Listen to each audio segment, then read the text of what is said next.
On today's show, the Hawks add another player to the mix with Trent Forrest on a two-way contract. We'll have my thoughts on that signing, as well as more with myself and Bill DiFilippo talking about the Southeast Division, and of course, the Hawks from Bill's standpoint. We'll have all of that and more coming up. You are Locked On Hawks, your daily Atlanta Hawks podcast. Part of the Locked On Podcast Network. Your team every day.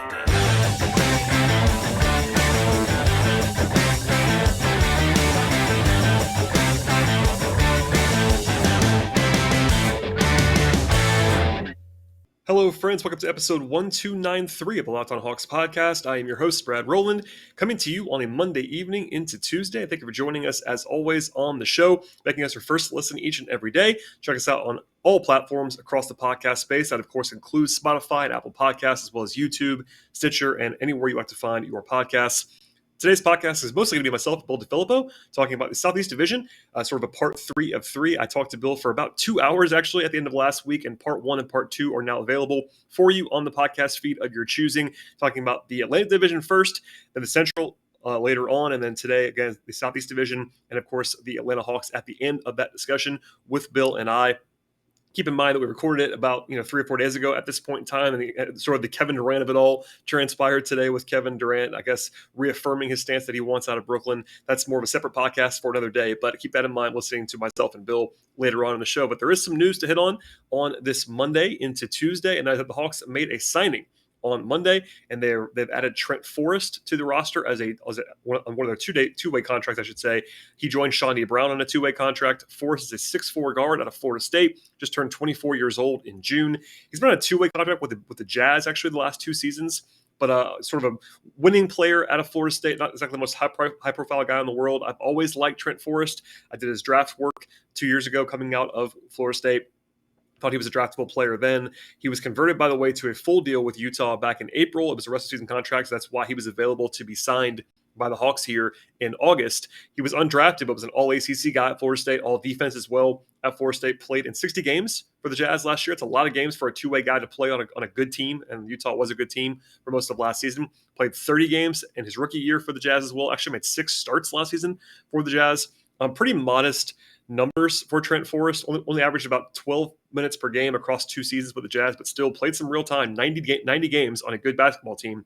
Averaged like 3 points a game, 2 assists, 2 rebounds, something like that. 57% from 2 in his career, 85% from the line, but only 10 of 53 from 3 in his career. That's one of the big questions with Trent Forrest at this point in time for sure.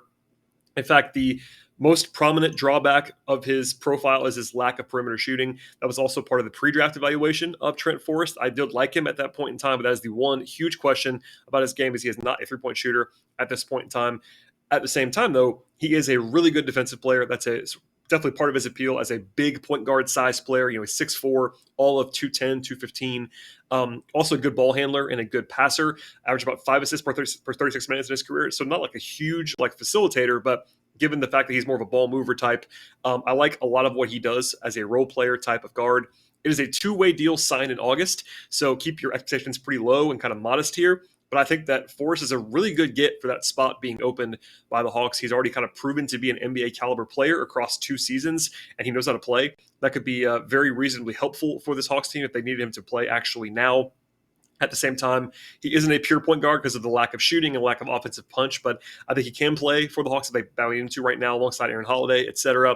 And also, I think there's a little bit of upside with Trent Forrest because of the lack of shooting that he's showed so far. If they can find his shooting stroke, there's a lot to like in his profile. Again, defensively, he is very good already and still pretty young. 24 years old is not like super duper young, but on a 2-way contract guy with some real development potential and also sort of the polish to play now. It's a really good add in my mind for the Hawks at this point in time. Again, I've always really liked Trent Forrest. He's kind of a guy that I'm predisposed to liking. He's kind of one of those winning type of players that plays defense, moves the ball, unselfish, etc. The lack of shooting is a question for sure, and that's why he is available at this point. He's not going to be a star for you, but sort of that DeLon Wright kind of mold. Not going to be as good as DeLon Wright right now by any means, don't get me wrong, but at the same time, a player that I think, all things considered, with what the Hawks had to offer, which was basically a 2-way contract in August, you couldn't have reasonably expected them to have anybody that I thought was a better player now than Forrest. Maybe a guy that has more upside long term. But again, I really think that there is some upside with Forrest if you can find a jump shot in the near future. So I think it's a good move for the Hawks. I like it quite a bit. We'll have more on that, I'm sure, as the summer continues. But that's my short thoughts at the top of the podcast, and an A-OK move in my mind. Adding Trent Forrest in the mix alongside Shawnee Brown and, of course, Tyrese Martin on that on the full contract that he got. Record-keeping-wise, the Hawks do have one more roster spot available if they want to use it. Thought that a lot in the last couple of weeks. I think they're probably going to roll with 14 this year if I had to guess. But they do have one more spot open if they want to sign someone. But both two-way slots filled at this point with Shawnee Brown and Trent Forrest. Okay, with all of that out of the way, we'll get to myself and Bill. One more reminder, we talked, Bill and I, about, again, like 2 hours last week. Most of the show is on the Southeast Division, and at the end of the podcast is going to be some Hawks talk, so stay tuned for all of that. We'll have much more later on this week. Please subscribe to the podcast, and without further delay, here is myself and Bill. Bill, it's part 3 of 3. So if everyone's listening to the podcast, it'll all be over soon. Thank you for joining me once again. It is the Southeast Division. We're going to save the Hawks to the end of the show so that if we go long on the Hawks. But welcome back, my friend. Here we are. It's good to be back. It's been such a long time since we've been recording this podcast all That's at right. once.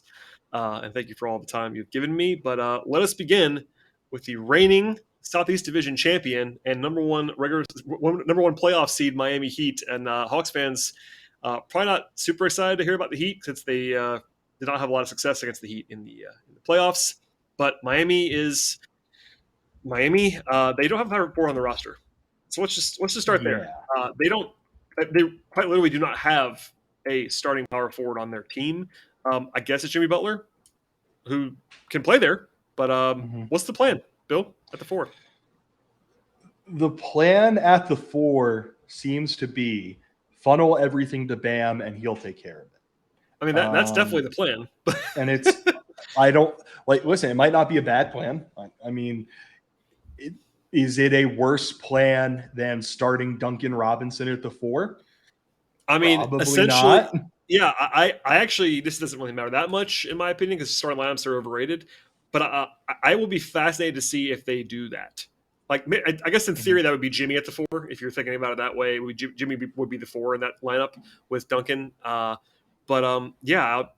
knows? But anyway, there was a little bit of a ripple about, I think it was Zach Lowe said something about them trading for John Collins. Talked to them.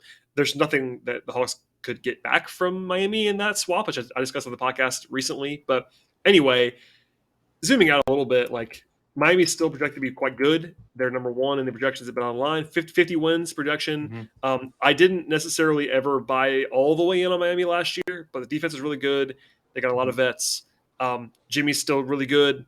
Bam's really good. They have a lot of talent. It's just like, for whatever reason, I can't find my way to like buying all the way in. Maybe it's the age now because like Kyle's like 35 and not the same guy anymore. But how good are the Heat? I think they're a good team. I mean, I've gotten to a point where I just kind of trust that the Heat are going to be fine because they always seem to end up being fine. The big question for me, other than 1, what the hell is their plan at the 4, and 2, can they get a Kyle Lowry bounce back year, is what is Tyler Hero's role going to be? Because I'm with you. I know you're not a particularly big fan of his game. I'm not a particularly big fan of his game. But you also look at this roster and you look at the other wing/guard types. Lowry should be better than him, but I don't know what Father Time is going to do. I'm a believer in Max Strus. I would probably take I don't know if I'd say I'd take him over Hero, but I do think Max Strus is like a solid NBA player. And then it gets to like Gabe Vincent. What are you banking on with Victor Oladipo? What can you get from Caleb Martin? And there was that whole tiff during the after they were bounced from the postseason where Tyler Hero said, I want to start. And Pat Riley, I have his quote up right here, Brad, of what he told the media in response to this. The next step for him, and I think we're seeing this in the league, if you want to win a championship and you want to be a starter, you really have to become a two-way player. You have to improve in certain areas of your game. I saw improvement in his defense this year. He's got great quick feet. But as far as a starter, come to training camp and win it. Sometimes it's that easy.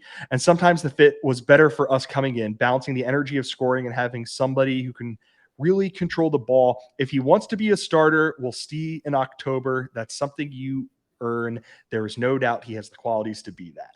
It sure seems to me like the Heat have two options here. one, they put Tyler Hero in the starting lineup, or two, Tyler Hero is going to be really happy for long stretches this season. And for how much I'm out on him, I also think he's like an important player in this. Yeah. I mean, and the thing is, looming over all of that is that he's extension eligible. And I think, I mean, from what I hear, he wants to be paid. At the very least, he wants Anthony Simon's money, which is $100 million. I think he wants more than Anthony Simon's got, from what I understand. So, my Hero thoughts are well documented.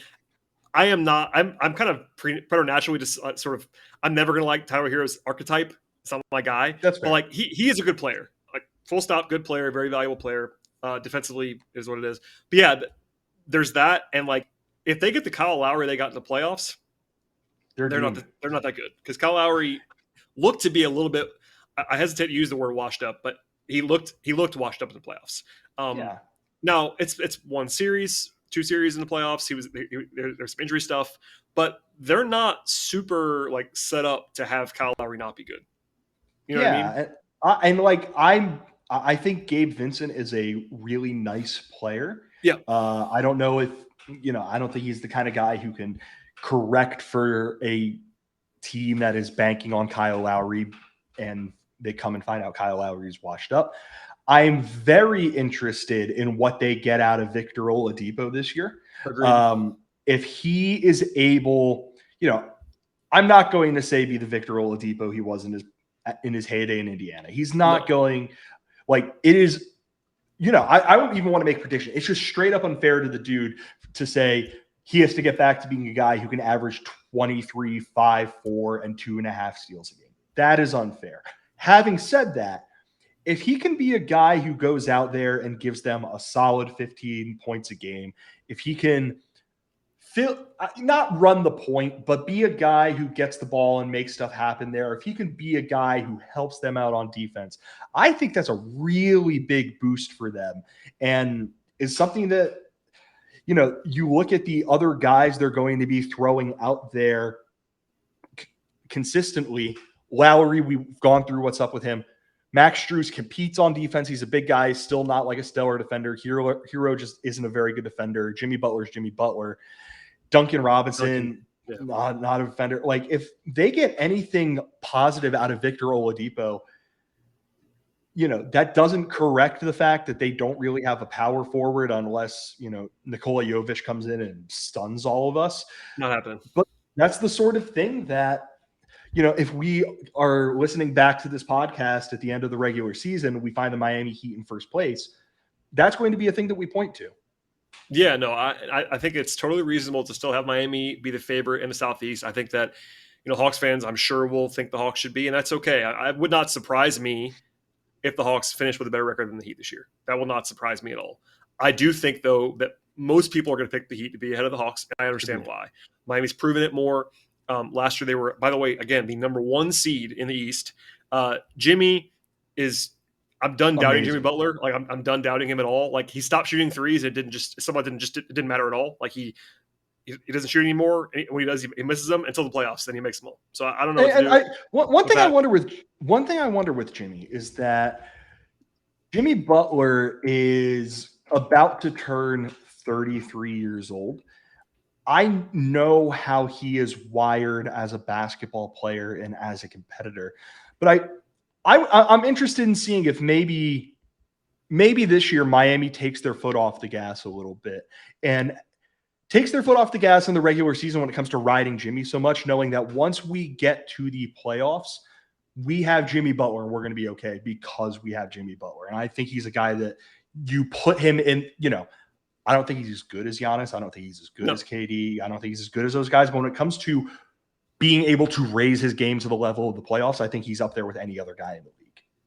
Yeah, he also has he has 4 years remaining on his deal, and the last year is a $52 million player option. So maybe if you're Miami, might want to take it easy on him a little bit in the meantime. So yeah, there we go on Miami. They're going to be good. We'll see how good they are. The crater at the 4 is a question. Spo is really good at his job, though, so we'll see how he addresses that, and it helps to have Bam, who's very, very malleable to kind of plug that hole. All right, we'll get to other teams in the Southeast. Of course, we'll end with the Hawks as well. But first, a word from our sponsors on today's show.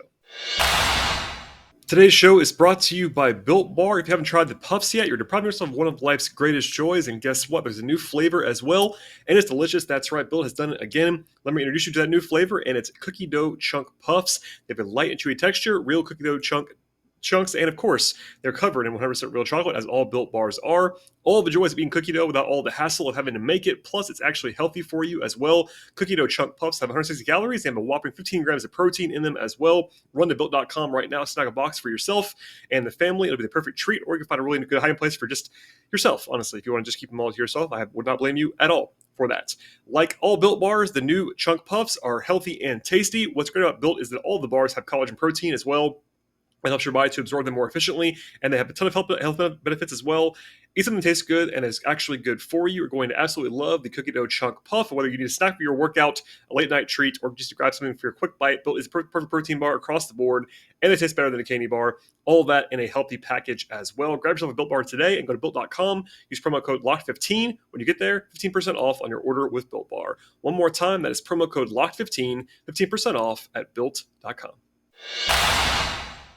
All right, Bill, let us move on to the middle, at least the projected middle, and for the most part, the number 3 and number 4 teams in the Southeast, and that is Charlotte and Washington. Right now, Charlotte's BetOnline over-under is 36.5 wins. Washington's BetOnline over-under is 35.5 wins. So very, very similar in nature. Charlotte is a lot sexier than Washington is, but last year was kind of a weird season for Charlotte. They didn't get a lot of stops. Of course, the Hawks beat them in the play-in, etc. Washington gets Bradley Beal back, and they have made a bunch of roster changes, including DeLon Wright. But do you have a preference between Charlotte and Washington? Because it seems like that's 3 and number 4 in some order. God, I have no idea. I mean, if you just look at their off seasons, Charlotte's off season, bring in Mark Williams in their never-ending quest to figure out who the hell can play center for this. They have drafted like 5 centers in the top 40 picks in like 3 years. It's insane. Bring in Bryce McGowens, who, you and I are Big Ten basketball fans. I'm willing to give him the benefit of the doubt that Nebraska wasn't the best situation, but I don't think he's going to be a guy who helps them right away. They re-signed Cody Martin. He's a nice basketball player. And then obviously there's the really unfortunate thing of Miles Bridges. Yeah, there's a chance he never plays basketball. And just candidly speaking, Bill and I agree that's a horrible situation. Basketball wise, one of the reasons why their over under is lower than you might think is because I think that builds in Bridges not playing. I think if they had Bridges, that number would be higher because we saw the Hornets last year be better than this number is. So, like, I am guessing. I don't know that for sure, but just knowing how betting markets work, there's no way that factors in Bridges playing. Nor should it. I think he shouldn't. He shouldn't play. Yeah. That's my opinion. And I don't think he's going to play for the Hornets, at least anytime soon. So, anyway, that is part of why. Because, like, if they had Bridges, they're better than Washington, I think, but like I don't want to talk about Bridges. It's bad, and he shouldn't play, and all that stuff. So yeah, as far as but it does kind of throw a wrench into things when it comes to Charlotte's projection because. And one other thing with Charlotte, they fired James Borrego, who had done, I think, a pretty nice job there, and then hired Kenny Atkinson, who then went, wait a minute, no, I'm not leaving the Golden State Warriors, and went. Fine, we know Steve Clifford's unemployed. We'll hire Steve Clifford. And listen, Steve Clifford is a totally solid NBA head coach. He's proven to be that. But like he's a lot different than James Borrego. I don't know what they're going to run on offense. Like LaMelo Ball does not strike me as a Steve Clifford guy. I'm just saying. No. I'm not saying anything bad about LaMelo, but those guys don't seem to like have the same basketball philosophy in a lot of ways. So like. Between that and the absence of the guy that they were hoping was going to be their best forward moving forward, like they have some questions on their roster. Gordon Hayward's still good and he's there, but he seems to be hurt half the time. And the center spot, which we kind of talked about before, is just kind of a rotating door. Honestly, this is going to sound kind of crazy from where I usually am on Washington, but I think Washington is better than Charlotte. Like right now, when you take Bridges off Charlotte's roster, I think Washington is like a safer bet to be pretty good. Even acknowledging that, like I'm not high on Washington either, but like generally speaking, I think Washington got better in the offseason, whereas Charlotte very obviously did not get better. Like Washington, I didn't love the Barton Morris KCP trade for anybody, but like Morris is better than what they had. Better than what they had. They dropped Johnny Davis, who did not have a good summer league, but I still kind of like. They bring in DeLon Wright, who obviously I'm in love with. Taj Gibson is on this team. Like they did lose KCP, who I do like a lot, but like I think Washington is better with Monty Morris in particular than they were last year with whatever else they had. And Beal's on the team. Like Beal, for all of his faults, is like a number one option. He's right now today the best player in either one of these teams, and they still have Porzingis, who was pretty good last year, kind of quietly. So yeah, and like you look at what this team's starting rotation could be, should be. Well, this is all subject to a million things happening, and you kind of just compare them one by one. Like LaMelo is obviously better than Monty Morris, but then you look at the rest of it. Bradley Beal is a better basketball player than Terry Rozier. Yes. Gordon Hayward is a better basketball player than Will Barton, but like I'm like, if you want to bet on Gordon Hayward being healthy, God bless you. Yeah. PJ Washington versus Kyle Kuzma. Like I was really low on Kuzma early in his career, and I've been really impressed with how he's adapted his game. Yep. I take him over. I take him over Washington every day right now. And then at center, I don't love Porzingis, but I love him more than Mason Plumlee and Mark Williams. Yeah, so, and also they're also deeper. I mean, that's the weirdest thing about this is like Washington, right? They've not done a great job drafting as far as like upside is concerned, but like those you listen to the top 5 guys on the roster, their bench is pretty okay at the moment. Yeah. Like they have DeLon Wright, they have Denny, they have Corey Kispert, they have Daniel Gafford, who's like a real player. Daniel Gafford would start for the Hornets at center. Yeah, I completely agree. Rui Hachimura is a young guy with some talent. Johnny Davis, I don't think Johnny Davis is going to be a star or anything, but I think he's a guy who can turn into a serviceable NBA rotation player. So yeah, give me the. You know what, Bill? I'm even more entrenched now. Yeah, they're better than the Hornets, I think. The more we've talked about that, and like so much of it with the Hornets, if LaMelo wasn't on this team, it would be. I would legitimately say this is one of the 3 to 5 worst rosters in basketball. Like, I agree with you. I will say this. We kind of just mentioned Steve Clifford before. The one positive for this is that Steve Clifford, God bless him, has turned some rosters that had no business in defending into defensive teams that were pretty solid. And if he can fix their defense, that is maybe the curveball here is that Charlotte has scored at a high level the last year and a half. You put LaMelo on the floor, you're going to score. Yeah, so that's the counter argument to what I said. Like I do like Washington's roster like 1 to 10 better than Charlotte's, but if Clifford does his magic wand routine and fixes their defense and makes them league average, then it might be Charlotte. So like, long story short, these teams are close together for a reason. Like you can kind of see it on all sides. I wish we didn't have to talk about Miles Bridges ever again, honestly. Same. But so we'll put that aside. But it's just like, I think what I will say lastly about these two teams is like the Hawks are soundly better than both of them, I think. And that's reflected in the projections as well. But and like division race doesn't really matter. But as far as like playoff teams are concerned, like I have Charlotte and Washington in the same group as like the Knicks, or maybe teams like Chicago, something like that. But like I think they were kind of in this like you're hoping for the play-in, and there's no real path for either of these teams to not make the play-in. I think like those, whereas like teams like Cleveland and Chicago, we discussed in the Central Division preview, they have like a semi-realistic path to be a 6th seed. Yeah. I don't see that path for Charlotte or Washington. Yeah, I'm inclined to agree with that. I mean, the only way I might change my tune on Washington is if they somehow go out and make a huge trade. And like which they have, do. I mean, they have a ton of young guys. I believe they have most, if not all, of their draft capital. So like, and Beal is locked in forever now. So they had Bradley Beal. One, like Bradley Beal should invite his agent over for dinner on Christmas every year for the rest of time. Like that was some real good agenting. No trade clause and all that Beal's stuff. And also, like, you and I are not the Porzingis guys, but he is very clearly the third best player of these two teams combined. It is Beal, it is LaMelo, and then it's very clearly Porzingis. Like, I love Gordon Hayward, but current Gordon Hayward is not as good as Porzingis is. So, like, if you're going at it that way, you could argue that they have the best and third best players of these two teams.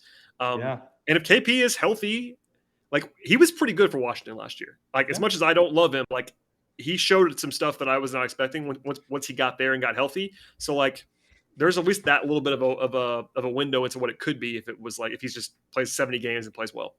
Agreed. I mean, it's weird. The more we've talked about this, the more I've like talked myself into Washington maybe being like a solid, not like good, but like a respectable basketball team. They're okay. No, I mean, they really are. Yeah. If they went 42-40, I wouldn't be surprised at all.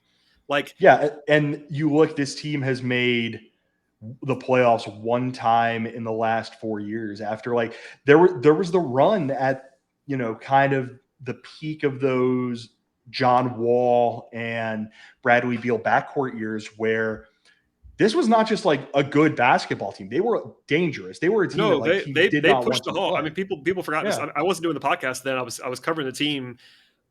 They pushed the 61 Hawks in the second round. Yeah. Like, Wall got hurt, but that was a competitive series against a good 60, like obviously a really good Hawks team at the height of the Wall Beal era. So no, I'm with you 100% on that. I mean, they're not that good now, but like they have a guy. Listen, this is a team that has a bunch of guys I like just guys like my guys. You know, DeLon speaks for itself, but like Monty Morris is good. Like, Monty Morris is not like a top 10 point guard in the league or anything like that, but he's a good basketball player. He will not give the other team the basketball ever. No, Denny's a good basketball player. Daniel Gafford is like, if you want to treat him like a backup center, which is what he is in this team, he's a fantastic backup center. Like, he's really good as a rotation level guy. Even Kuzma, like, I've never been a huge Kuzma guy, but Kuzma's good now. Like, he plays defense now and does things. And yeah, I kind of buy Washington. I was like, at least it's a solid team. Upside wise, I don't really see it, but like just being respectable, they're decently coached. Like, sure, sign me up. Yeah. And the last thing I'll say, this was with Charlotte. I'm very interested in whether or not Steve Clifford is a guy who coaches for more, if he's just a Band-Aid for a year because they know he'll do a job, even if it's, you know, a Band-Aid for 2 years because they know he'll do a job. It seemed like just the process of hiring him was really weird and like very, very weird. Yeah. It was like Steve's not coaching anywhere. I wonder if he'll take our call, and then he was just signed, like that day. It was a weird one for sure. For sure. Quickly, Bill, before we get to some Hawks stuff at the end, Orlando's in their own tier in this division. Let's go. They do have a higher over/under than Indiana does, which is I will give Orlando this. Orlando has more NBA players who I think are like passable than Indiana does. So I get it. Yeah, no, I do too. And it's also one of the funnier salary cap sheets that you'll ever see in your life. They have 7 players making between 10.3 and 17.4 million this year. 7. Wow. That doesn't usually happen that way. Usually have somebody in the 20s. They have no one in the 20s. Yeah, no, I mean, obviously it's Paolo. They're going to build around Paolo. They drafted him under the shadow of, I don't know what they were doing with that whole thing, because if you're number 1 on the board, you can just take the guy you want. You don't have to like disguise it. Alas, he's going to be very good. We'll talk about him in a second. They didn't do a ton else other than just like bring back Mo Bamba and Gary Harris, but like Orlando has a bunch of quality basketball players. I don't know how good they're going to be this year. Probably not very good because, you know, they still don't have guys that are like proven. And there's like the weirdness of like Jonathan Isaac's still on this team. You have Markelle Fultz on this team. Terrence Ross is still on this team, who was bad last year. I don't know what to make of. I mean, the Mo Bamba deal was very strange, like a 2-year deal with a non-guarantee for, I don't know. He's making real money, but I don't know. One of those, they're very weird, but I'm excited to see Paolo and Franz play together. Yeah. So, I mean, you and I were at Summer League together. We were. You and I sat next to each other for basically all of summer league. We sure did. Which makes the fact that you did not get the COVID that I got really impressive. I wore my mask, baby. I was masked up. So did I. That was why it's so weird, Brad. But yeah, the entire thing, and I mentioned this to you during summer league. I mentioned it to Robbie during summer league, Martin during summer league. That first game that we saw Paolo played, I knew that he was a big guy. It wasn't until I saw him in person that it really like clicked in my brain how big this guy is and how I had the same thing in the Final Four. Same thing in the Final Four. I was walking around, not like my seat wasn't like in the San Vicini seat on actual courtside, but I had a good seat, but also like just pregame, like kind of being close to him. And I'm like, that guy is absolutely enormous. Paolo is every bit of 6'10", 250, 260. Like he is huge. And huge. I was talking with someone at Summer League about this. It'll obviously be different when he's going up against every NBA guys, but Paolo's ability to get the ball on the perimeter and through skill and size and sheer force of will, get to the free throw line, cause guys on defense to collapse and try to help on him, and see, okay, guy coming up from the corner, I have someone wide open down there, and make that pass. Like, I know his game. I knew he had that good feel as a passer, and I know, obviously, what he could do as a scorer. I was very impressed by that. One thing that I think this Magic team really lacks is, and has lacked for quite some time, is a guy they could just give the ball to and say, do something and make it work for us. And, I believe in Markelle Fultz still. It's not as the number one overall pick that he was. Sure. Grading him on a different curve than I was when he was in Philly, or when he first went to Philly, mind you. I still believe in Jalen Suggs, like we mentioned on the last podcast we did with Jaden Ivey. Rookie guards just struggle in the NBA, and Suggs still has plenty of stuff in his game that I like. But I don't know if either of those guys, I know Franz Wagner isn't this guy, which isn't an insult because I think he's just an outstanding complementary piece. None of the guys that they have had in Orlando for quite some time are the kind of guys who are capable of winning them basketball games, are capable of being so good that they are legitimately putting themselves in the All-Star and maybe the All-NBA conversation, and can be the legitimate number one on a playoff team. And I think Paolo Banchero can be that kind of guy. And for all that we're talking about with them having the lowest over-under in the division, not surprised by that. I would also take their future, their next 5 years, definitely over the Wizards, definitely over the Hornets. That end of that 5 years, maybe over the Heat. God knows what happens. Yeah, I mean, they Hawks are weird at that point. If you buy Paolo as a potential star, like, they obviously had the benefit of winning the lottery, but that's half the battle. I mean, if you have the guy, it's like you start comparing to them to they're more like Detroit in terms of like their future path. I would still rather have K than Paolo personally at this moment in time. Totally but fair. When you have the number one overall pick and you take the guy you want, if you buy Paolo, that is a huge thing to have that, like you just said, they haven't had. I mean, Suggs was the guy that they were. I mean, he still has real upside too. But yeah, throughout this whole weird, they had a rebuild that kind of went to the 8 seed and never any higher than that. And now they're doing it again. They never had this guy. That guy was, I mean, Paolo is the best prospect they've had the entire time. So like, he's their best prospect since Dwight Howard, and it's not even close. Yeah, for how like solid and reliable of a player Nikola Vucevic was for years, and made All-Star games, that sort of thing. Like, Paolo laps him. Oh, for sure. And I mean, yeah, I love Franz too. Like, Franz is going to be awesome. He already is he was really good last year, but he's not the star upside guy that Paolo is. So yeah, I'm excited. I'm excited to watch Orlando. Yeah, Franz is a guy you need on your team if you want to win a championship. And I'm obviously not saying that in the next 2, 3, 5, whatever years the Orlando Magic are winning a championship. But if we get to the end of this decade and the Orlando Magic are a championship contender, it is going to be because they have Franz, in part because they have Franz Wagner on their team. And of course, stuff like,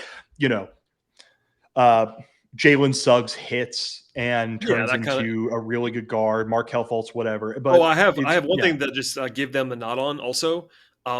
they absolutely smashed the Vooch trade with Chicago. Killed it. In fact, Franz was the big prize of that deal.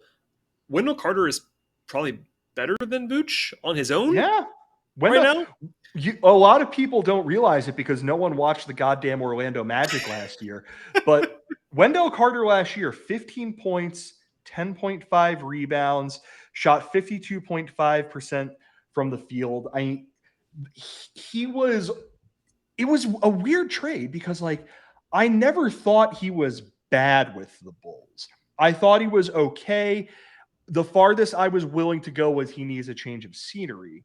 But it is very weird to me as we're starting to look back on this and we're starting to see, him took 11 field goal attempts per game last year. That was the most of his career by 2 shots a game. He took 3.5 threes per game last year. Orlando, he never took more than 1 a game. It's weird seeing that throw my hands in the air, very possible. It's just because he's now in a situation where he can be on a team that sucks. Like, some guys straight up need that. And then some guys are like Ben Simmons and never get that. But maybe he just needed to be on a team that sucks to start to find himself. But it's starting to look more and more bad in retrospect that the Chicago Bulls, which could really use a guy like Franz Wagner and would probably like to have what Wendell Carter did last season on their basketball team over what Nikola Vucevic did last year, be in this situation. Okay, Bill, it's time for some Atlanta Hawks talk. Let's do it. Have you? So do you normally talk about them? Or yeah, occasionally on this Locked On Atlanta Hawks podcast. Oh, I missed that part. Okay, I can throw the notes away. I don't really need any notes for this one. Obviously, we don't have to go crazy here because I talk about them all the time. But as someone who does not cover the Hawks every single day, but also covers the Hawks in the broader sense, what have you made of what they have done? Because they of course had the breakout 2 years ago, conference finals run last year, a little bit disappointing. They add DeJounte Murray as the headliner. But what are your off-season observations from this team? I've been really interested because I was thinking about when you told me, hey, you want to do this tonight? I started thinking about the DeJounte Murray trade and how they gave up, 3 first-round picks? 3 firsts and a swap, yes. 3 firsts and a swap. I'm very interested if they wait 2 weeks to try and make that trade and they do it after Rudy Gobert gets traded for everything. Because I think the conventional wisdom at the time was the Hawks gave up a lot to get DeJounte Murray. But I wonder how different that looks if it's happening after Rudy Gobert goes for 75 first-round picks, plus the guy who went in the first round this year and the guy who went in the first round last year and 3 other rotation players. So, yep. As time's gone on, I've liked that trade a little bit more. I think it does look better now than it did then. I will say that. I think DeJounte Murray is a really good basketball player. I don't hardly think he's a perfect player. I think he's a guy who is going to help the Hawks out. I think he's a really nice compliment next to Trae Young. What was it? The 2 of them and John Collins played in a Pro-Am this weekend or something like that. So yeah, they played in the Crawford Seattle Pro-Am. Yeah. So I like that they are starting to build up that chemistry because, like, for how wonderful of a basketball player is, Trae is a flawed basketball player. And I think DeJounte Murray is a guy who helps him with some of those flaws. His ability, he averaged 9.2 assists per game last year. He's a really good distributor. And one thing that I think that's going to really help Trae, because how many times in the last however many years has Trae been on the floor and he's the guy initiating the offense because they just don't really have anyone else who could do it at a high enough level. His defensive capabilities means he's going to be able to go out there, take the opposing team's best guard. He's going to be out there, presumably, knock on wood, he is healthy with DeAndre Hunter, and the 2 of them can shoulder a lot of the defensive load. I just did the thing where I knocked on wood and it scared my dog, so I apologize for that. And I think the one thing that's been missing from Trae's game above everything else, and if you want to compare him to Steph in any way, I think this is ultimately the single biggest way, other than Steph's 4 inches taller, that they're different. Steph Curry is at his most dangerous a lot of the time when he does not have the basketball. when he can run around, when he could spot up, when you can lose track of him. And Draymond Green usually is able to run the offense and get him the ball. One thing that we've kind of missed out of Trey is him being a guy who he's able to give someone else the ball. They're able to run an offense where he's constantly moving, running off of screens and getting himself open and getting those kinds of easy looks. So I'm very interested in seeing if DeJounte Murray can be a guy who provides that for him and how Trey responds to that, because obviously, it's just DeJounte Murray's an all-star. This is Trey's basketball team and will continue to be. I think losing Gallo is fine. I like Kevin Huerter, and that trade was a little bit odd to me. Did they get a pick for that? I can't remember. Yeah, it's the it's a deal where it was billed as a first round pick, and it probably will be a first round pick, but it's one of those. It's the Kings. Could be 2 seconds. So it could become seconds, and if that happens, then it's not the greatest value in the world. But it's hard to project, because basically every team in the league other than the Kings, you'd be like, oh, that'll convey, but it's the Kings. So. But yeah, the thing with that trade was that I came into this summer thinking the thing the Hawks need to do is consolidate. The thing the Hawks need to do is take the fact that they have, 13 or 14 NBA players and take 2 or 3 of those and turn them into one good player. And instead they turn Kevin Huerter into 2 players, lost DeLon Wright, which I think that's a huge loss. I think DeLon Wright's just such a professional basketball player. In terms of he is a professional. I'm not stating the obvious that he plays professional basketball. Although everyone who covers the NFL does when they call guys a football player. And then otherwise, they're running this back. It seems like John Collins being here does surprise me, as I'm sure it surprises you. But otherwise, what you're basically asking is, assuming Bogdan Bogdanovic can get healthy, assuming DeAndre Hunter is able to stay healthy, do I feel better about a Hawks team that turn Kevin Huerter, DeLon Wright, and we'll throw Danilo Gallinari in there for DeJounte Murray, Justin Holiday, Mo Harkless, a few other nice pros, and then getting AJ Griffin in? And I think I do. I don't think it makes them a championship contender in the Eastern Conference, but I also don't think that matters, because Giannis is still in the Eastern Conference and the Celtics are still the Celtics. So I think they're going to be a really good basketball team. Yeah, I think that's about what I would say as well. And the way I put it is this is the most talent they've had in the Trae Young era, and I also think that there are some pretty obvious questions, not necessarily fatal flaws, but they lost a lot of shooting on the roster. I think offensively it's still going to be good. They're going to score. Yeah. If you have Trey and anybody around him, you're going to have a good offense, basically. And I think that the idealized, healthy version of this team defensively should be notably better. Just having Murray on his own should help quite a bit defensively, and you throw in, hopefully more Hunter, less Gallo. Huerter, I think, is not terrible defensively, but not going to. Obviously, Murray's a lot better. Right. So, I mean, that alone, the depth is a little bit concerning. What you said, Mo Harkless is an interesting player that they brought in, but for the most part, it's a Huerter for Holiday swap there, and you lose DeLon, and you do plug in Murray to the backup point guard minutes, but they don't have a lot of room for error at certain positions. If Bogey is not himself and healthy, they don't have a ton of shooting. He's kind of the guy they just need desperately to be there for shooting purposes on the wing. And then, without Gallo, you're turning to Jalen Johnson, who I like and might be good, but we don't know that for sure. He hasn't played really at all. So I don't know. It's a team that the over under right now has kind of gone down a little bit. Actually, it opened 47.5. It's down to 46 as we record this podcast. That does surprise me. I think there's a lot of, for the most part, positive momentum for the Hawks. I'm not sure who's betting the under, but somebody is. I don't think it's Hawks fans who I think I picked the Hawks kind of generally speaking with Josh Lloyd the other day to be in that 5-6 range. People got mad at me for being too low on them. So it's I think the consensus is the Hawks are going to be in that 5 or 6 range for most people. Yeah. If that changes, it changes. But I don't think, barring trades or injuries, that you'll see many people project them to finish ahead of the likes of Boston, Milwaukee, Philadelphia, or Miami. And Miami's the one I can see being picked off the easiest. I think you and I talked about some of the reasons why Miami's not the greatest thing in the world. But given what happened last year, and the spread there and the first round series between those two teams and Miami's general trust factor for people, like there's a reason why the Hawks right now, as far as over-unders are concerned, are number 5 in the East, and that is with nothing for Brooklyn. If Katie's in Brooklyn, you'll probably see them slotted ahead of the Hawks a lot of times too. So like somewhere in that 4 to 7 range is like kind of what I think is going to happen. They have some upside too. I mean, if Murray just comes in, hits the ground running, and they find their legs from 2 years ago, like they have a lot of upside still. They have a bunch of good players. It's just not it's kind of an interesting situation because we haven't seen Murray in the system. It's all new. Let me ask you this.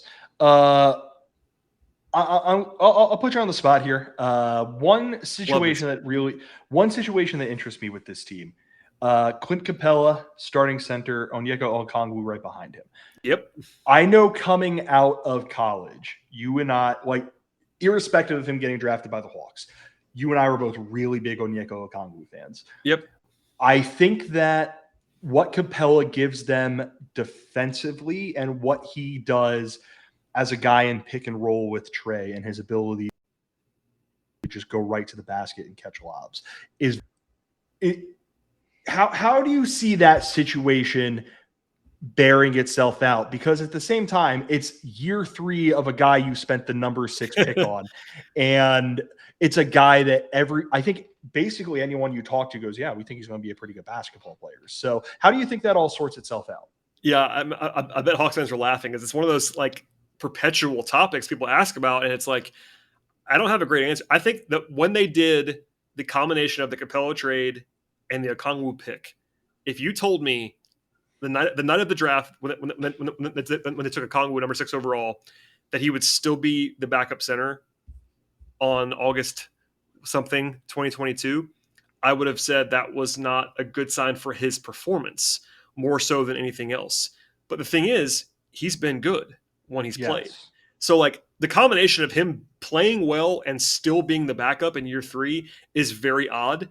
And it's basically because Capella was too good in a lot of ways. Like in 2 years ago, Capella was a top 5 defensive player of the year candidate. Like he was that good 2 years ago. Last year, not quite as good, but like you mentioned it earlier in your pick and roll comment, like that's the undervalued thing. You know, Hawks fans kind of just remember Capella missing layups sometimes and kind of being a clumsy offensive player on the rim. And I get that, but like Trae Young will tell you, and it was even reported, you know, behind the scenes in the offseason, like Trae loves Capella because Capella sets incredible screens. He is incredible in terms of like chemistry as a pick and roll player. He has so many reps with Harden and Trae now, obviously. Like he's super valuable to a lead guard. And Okongwu obviously is going to be good at that too, but it's different. He's not the same craft as Capella because he's a 20-year-old and he's 6'8". He's not quite as big as Capella. Rebounding wise, Capella laps him in that way. And obviously Okongwu has other strengths, like he's better on the perimeter. He's more athletic than Capella is at this point in time, etc. So like, yeah, I mean, no one, even the biggest Capella fan, which might be me, honestly, would tell you like this is a great allocation of resources. Like you don't draft a guy who you and I just said like we both loved in college. I still love him in Okongwu. You don't draft that guy and then year 3 still have him be a backup because at center you can't play those guys together. You can't really do it. So like it's a really weird situation and everybody knows it. I just think that like they realize how good Capella has been for them and how much Trae values him. And they just don't want to like give him away, but like it's kind of time to make a decision. They just haven't done it yet. I'm not sure if it's going to be this season. Year 4 would be even crazier. Like Capella signed for 3 more years. Like you can't. It's bizarre because they gave Capella the extension too. So long story short, they either have to pray that Okongwu can like figure out a way to shoot and maybe play a little bit more 4, or they have to make a decision. And I think more likely the latter because even if Okongwu could suddenly shoot a solid corner 3, which could happen in the next year, that wouldn't shock me. Yeah, you still don't want to. I think he's still a center. Like you could you could fake it with him at the 4, but by the way, they still have John Collins. Like, yeah, they have John Collins. They have a guy in, you know, like you mentioned, Jalen Johnson, who has some promise. Like they have such a lot. They have such a logjam, a potential logjam at the 4 that like even considering playing Okongwu there is just like. Yeah. Well, and I also think that like Okongwu and Collins fit very well together in theory because the thing about Okongwu is obviously the limited size. So you would want a bigger, more traditional 4 next to him, which John Collins is. Like one of the knocks on Collins is that he's more of an old school four, and like he's that kind of like 4.5 guy, but like he's a good rebounder. He can do a little bit of the backside rim protection stuff. Those guys fit very well together. And not to go do the whole thing again, but like Collins has kind of made it work with Capella too. So it's a good problem to have two good centers. Like most teams only have 0 or 1. But it's, the way I've said it before, I wonder if you agree with this, is like, if you said, okay, take the 48 minutes, I want to stress the 48 minutes of center play in the league. I don't know how many teams you'd rather have than the Hawks. I think you probably would have to take Denver and Philly just because of those two guys. Jokic and Embiid are just so good that no matter who the backup is, you take those guys. But honestly, the Hawks might be third in the league in terms of 48 minutes of center play between Capella and Conley. Yeah, it's an interesting point. I hadn't thought of that. But yeah, I'm looking at, just a general list of NBA teams right now, and like, I mean, maybe like Boston last year in the playoffs when they were playing Al there, but like even then, like Robert Williams, as of last season, was not a better player than Capella. Like maybe by the end of the year he was, but like I don't know. It's just really Okongwu, to put it even more plainly, like is Okongwu the best backup center in the league? He probably is. Yeah, I mean, unless you think unless you want to classify like Jaren Jackson Jr. as Steve. Yeah, I mean, there are definitely guys who play the 5 some as a backup center. Like that's a great example of Jaren Jackson or Al Horford or whoever you want to say that like. But as far as like my only job is to be the backup center, sure. I think Okongwu was probably the best player in the league at doing that. And he's overqualified for that role, obviously. Right, and then you run into the issue that like NFL teams run into when they have a good backup quarterback, which is at a certain point, your backup quarterback wants to be a starting quarterback. And it's interesting just for all the reasons. It's also the one spot, like it's the one spot you can't play those guys together. Like maybe the other example is like 2 small point guards, but even then that's easier to do than 2 centers in the modern NBA. Yeah. Like the Cavs play Darius Garland and Colin Sexton together. So like, makes sense. I do think, again, like if Okongwu can figure out a way to shoot a little bit, you can maybe fake it with them every once in a while. But I am still very, very staunchly someone who believes Okongwu is a center, and like trying to make him into a 4 to play with Capella does not do him any service. Like obviously you want him to expand his horizons and become a better player like that on the perimeter and stuff like that. But that's ultimately to make him a better center than it is to make him a better power forward. So anyway. And yeah, like I'm it's one of those situations I really am interested to see bear out, because you look at the Hawks, Trey and DeJounte Murray, there's a little bit of intrigue in how they're going to fit together, but like, I think the two of them are going to fit together like a glove. Like, I'm not concerned about that at all. Like DeAndre Hunter and Bogdanovich, they stay healthy, fine. Like I don't really have huge concerns with either of them. Although I would like to see Hunter take a bit of a step forward. He's another one of those guys who I was very high on when he was coming into the league, despite the fact that I like to razz you about Virginia basketball every now and then. And it, maybe it's just injuries, but it just kind of feels like maybe it's injuries, maybe it's just where he is in the Hawks rotation. It does feel like, I don't want to say I expected more from him by now, but looking at his numbers last year, 13.4 points, 3.3 rebounds, 1.3 assists, like that's not great. I'd like to see a little bit more out of him. I want to know what John Collins is going to do if he does end up staying with the Hawks this season after an entire offseason of everyone thinking John Collins was both very much on the trade block and was not going to be on the Hawks. Yeah, he was. He was very available, let's just say. Extremely available. And as of now, he's still on the Hawks. Maybe that changes who ends up knowing. So that is the big question, does turn into the big question for me. And it's like, are Onyeka Okongwu and Clint Capella going to be able to is Onyeka Okongwu going to take such a step forward that they're going to look at Clint Capella getting a 2-year contract extension, being under contract for the next 3 years, and suddenly go, oh, damn, this is a bit of a problem because this Onyeka Okongwu guy is very, very good. Like I'm a huge believer in him. I know you are, and I want to see how this bears out. Just one more question on that. I'm now interviewing you on your podcast. When is Okongwu slated to hit free agency in relation to Capella's deal? Like, Before. would that would be during the final year of it? So Okongwu can be extension eligible next summer, and then he'd be a free agent in 24, which is the year before Capella's deal ends. So they have to decide on Okongwu as Capella is entering his final season of his contract, if he's still on the roster. Okay. Yeah. So the summer of 24 is Okongwu's RFA year, if it comes to that. So we'll see. So it's one of the, like, potentially bad news for Okongwu. It's one of those situations that could push off for 2 years.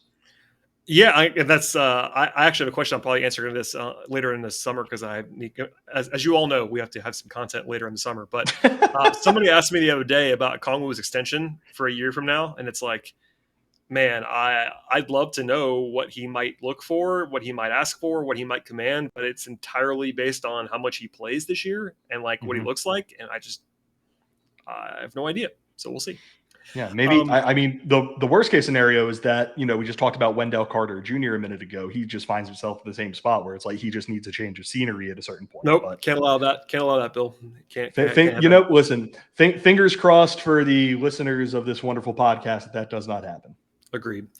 All right, Bill, you give me a bunch of time, and I really, really appreciate it. So before we sign off here, please plug all of what you do. After almost 2 hours of podcasting, we should owe you a couple of downloads for your Penn State podcast. That's right. Follow me on Twitter at Bill DiFilippo. If you were a Penn State fan or even just a Big Ten or college football fan, and you want to listen to idiots talk about that. The podcast is called Roar Lions Roar. I will certainly say mean things about Brad's beloved reigning Big Ten champion Michigan Wolverines. And then, of course, everything, as I'm sure Brad mentions, has mentioned plenty of times, UPROXX Sports, Dime, follow along with the stuff we got going on there. NBA season's, training camp's only about a month and a half away. So we have, it's creeping up on us. And hopefully by then Kevin Durant is traded and I don't have to speak in hypotheticals anymore. We have content coming always, but sincere thank you to Bill, as I am probably too tired to keep talking at this point in time, but thank you, Bill, for being here. As for everybody else, please subscribe to this podcast, check out Bill's work across the board, and we'll see you all next time.